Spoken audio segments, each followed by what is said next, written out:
ಥರ ಅಂದರೆ ಇವಾಗ ಒಂದು ಫೋರ್ಸ್ ಇರುತ್ತೆ ಯಾವುದೇ ಒಂದು ಪದಕ್ಕೆ, ಆ ಫೋರ್ಸು ಆರ್ಟಿಸ್ಟ್ ಬಾಯಲ್ಲಿ ಬಂದಾಗಲೇ ಅದರದ್ದು ಎಂಜಾಯ್ಮೆಂಟು ನಮಗೆ ಕಂಪ್ಲೀಟ್ಲಿ ಸಿಗೋದು.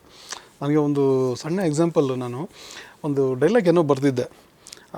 ಅದು ಅಂದರೆ ನಾನು ಬರೆದಿದ್ದಲ್ಲ, MS ರಮೇಶ್ ಅವರು ಆ ಸಿನಿಮಾ ಅಣ್ಣವರು ಸಿನಿಮಾಗೆ ನಾನು ಓಂ ಪ್ರಕಾಶ್ ಅವ್ರ ಹತ್ರ ಅಸಿಸ್ಟೆಂಟ್ ಆಗಿದ್ದೆ. ಆ ಟೈಮಲ್ಲಿ ಏನೋ ಒಂದಷ್ಟು ಬದಲಾವಣೆಗಳು ಬೇಕಾಗಿತ್ತು. ಆ ಟೈಮಲ್ಲಿ ನಾನು ಒಂದು 2-3 ಡೈಲಾಗ್ನ ಚೇಂಜಸ್ ಮಾಡಿದ್ದೆ. ಅದು ಅಂಬರೀಷ್ ಅಣ್ಣವ್ರ ಡೈಲಾಗು.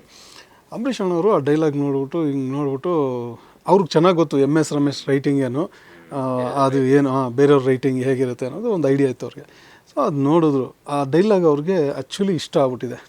ಅದು ರಮೇಶ್ ರೈಟಿಂಗ್ ಅಲ್ಲ ಅನ್ನೋ ಥರ ಅವರು ಮೈಂಡ್ ಸೆಟ್ಟು. ಓಂ ಪ್ರಕಾಶ್ನ ಲವ್ ಪ್ರಕಾಶ ಅಂತ ಕರೀತಾರೆ ಅವರು. ಸರ್ ಅಣ್ಣ ಏನಣ್ಣ ಅಂದರೆ, ಇದು ಯಾರೋ ಬರೆದಿದ್ದು ಅಂತಾರೆ.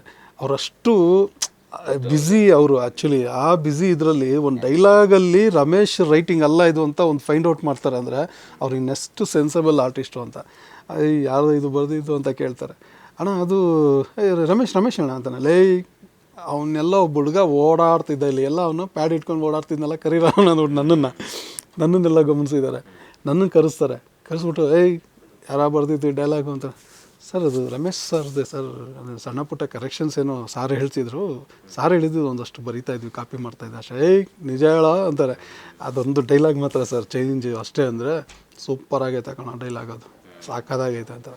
ಅವಾಗ ನನಗೆ ಸಿಕ್ಕಿದ ಖುಷಿನೇ ಬೇರೆ. ಅಂದರೆ ಅದೆಲ್ಲ ನಾವು ಈ ಅಂಡರ್ಲೈನ್ ಮಾಡಿ ನಮ್ಮ ಲೈಫಲ್ಲಿ ಇಟ್ಕೊಳ್ಳೋವಂಥ ಲೈನ್ಸ್, ಅಂದರೆ ಇನ್ಸಿಡೆಂಟ್ಸು ನನಗೆ.